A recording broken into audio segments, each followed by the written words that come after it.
নাহিদ ইসলাম সদ্য প্রসূত NCP professor Yunus সাহেব এবং সরকারের খুবই আস্থাভাজন আশীর্বাদ পুষ্ট স্নেহধন্য, ওনারা ওই যমুনাতে যেতেও পারেন, আসতেও পারেন সময়ে।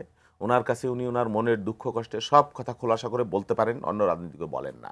ওনার মাধ্যমে আমরা খবর পাই যে উনি পদত্যাগ করবেন। উনি পদত্যাগ করবেন, বিএনপি 4 দিন 5 দিন টানা তাকে তার সাথে মিটিংয়ের জন্য সময় পায় না। হ্যাঁ, পাওয়ার পরে কি কি প্রেক্ষাপটে বিএনপি পেল সেটাও আপনার নিশ্চয়ই ধারণা আছে। আমাদের ইশরাক হোসেন, ইঞ্জিনিয়ার ইশরাক হোসেন, তার উপর যে অন্যায় করা হচ্ছে, বেইনসাফি করা হচ্ছে, তার প্রেক্ষিতে কোর্টের রায় পেয়েছেন, ইলেকশন কমিশনের গ্যাজেট পেয়েছেন, কিন্তু তাকে শপথ নিতে দেওয়া হচ্ছে না। আমরা তো মনে করছি যে এটা আসিফ মাহমুদ সজীব ভুঁইয়ার মতো একজন মানে কম বয়স্ক উপদেষ্টার একার সিদ্ধান্ত না, এর পেছনে সরকারের সিদ্ধান্ত আছে, সরকারের গুরুত্বপূর্ণ বা গোটা সরকারেরও সিদ্ধান্ত আছে যে ইশরাক হোসেনকে এখানে বসতে দেওয়া হবে না। অন্যদেরকে দিচ্ছেন কিন্তু তাকে দিচ্ছেন না। কেন আপনি দিচ্ছেন না সেই বিষয়ে তো মানুষের মনে সন্দেহ ঘনীভূত হতে পারে। সেই প্রেক্ষাপটে ইশরাক রাজপথে 3 দিন না 4 দিন আন্দোলন করেছে। এতেই দেখলাম একটা টার্বুলেন্ট পরিস্থিতি হয়ে গেল দেশের মধ্যে। নানান উনি পদত্যাগ করবেন, গোসা করলেন, অভিমান করলেন। একটা সরকার বলছে বা একগুইমি করছে যে ডিসেম্বর থেকে জুন, এর আগে বলছিল যে সংস্কারের উপর ডিপেন্ড করবে যে ডিসেম্বরের মধ্যে হবে না জুনের মধ্যে হবে, বড় না ছোট সব কিছুই ধোঁয়াশা, অস্পষ্ট সব কিছুই। তো ওই ধরেন ওই পলিটিক্সটা হইলো কি, ওই যে ম্যাকিয়াভেলির প্রিন্সে আমরা যেটা পড়েছিলাম যে একেবারে মানে ধূর্ত শিয়ালের মতো, সেই ধূর্ত শিয়াল থেকে আমরা রক্ষা পাইলাম বটে, এখন আসছে এমন এক দলের হাতে। মাঠের অলরাউন্ডার আমি আর ঘরের allrounder Tylox. Tylox toilet cleaner, clean মানেই টাইলক্স।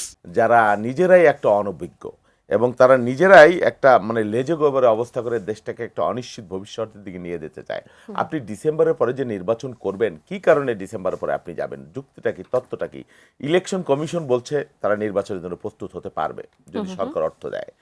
বাংলাদেশের আর্মি বলছে, আর্মিরা কখনো নির্বাচন দুনিয়ায়, আর্মি নির্বাচন চায়। সিপিডি গতকাল বলল যে তারা নির্বাচন চায়। হ্যাঁ, রাজনৈতিক দল, প্রধান রাজনৈতিক দল সহ অসংখ্য রাজনৈতিক দল নির্বাচন চায়। এখন শুধুমাত্র ওই যে সরকারের যে দল, রাজার দল একটা তৈরি হয়েছে, তারা চায় না বলে বা তাদেরকে দিয়ে চাওয়ানো হচ্ছে না বলে বলা হচ্ছে সেই জুন ডিসেম্বর। আর চাইলেই হবে কিনা জানি না, যাহাই এনসিপি তাহাই সরকার, যাহাই সরকার তাহাই এনসিপি আমরা মনে করছি। তো এখন এনসিপি কি চাইলো, আর এনসিপি একটা নতুন রাজনৈতিক দল।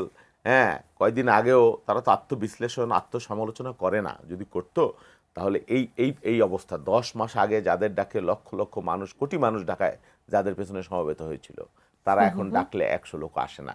দেশ কি পাইলো আমি জানি না, আর কি কারণে জুন পর্যন্ত যাবে সেটার সুস্পষ্ট কোনো ব্যাখ্যা নাই।